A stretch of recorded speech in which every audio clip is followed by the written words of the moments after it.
Ano 'to, ah, hindi ko alam kung makakapagpa-vlog pa ba ako sa mga magdadaang araw kasi kritikal ang buhay ko ngayon. Dahil sa pagkuha ko ng Facebook nung babaeng hindi ko naman alam na Muslim, pinagbabantaan ako ngayon sa SOC 6, Shopee Kamalik.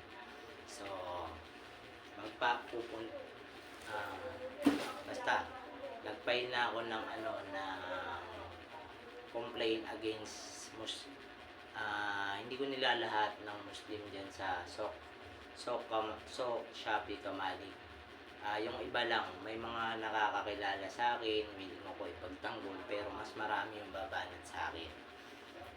Nag-aalala po ako sa aking seguridad dahil hindi ko alam kung kaya ba ako ipagtanggol sa agency ko kasi hindi nga ako sinamahan magreklamo.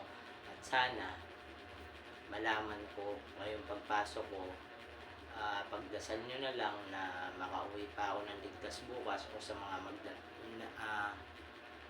darating na mga araw. Serious matter to. Uulitin ko, against Muslim to, pero hindi totally lahat. May mga nakakakilala sa akin dyan sa OBS 1. Hindi ako tatagal ng 3 months, more than 3 months kung nambabastos ako ng babae at kung ano pa man. Yun lang. Full watch, comment, subscribe, bell, all lang na arat na sure yung vlogs 1. Pag-pray nyo na lang ako, naligtas ako hanggang makauwi ako bukas. Yun lang guys. Bye bye guys. Sure yung vlogs 1. Happy New Year nga pala guys.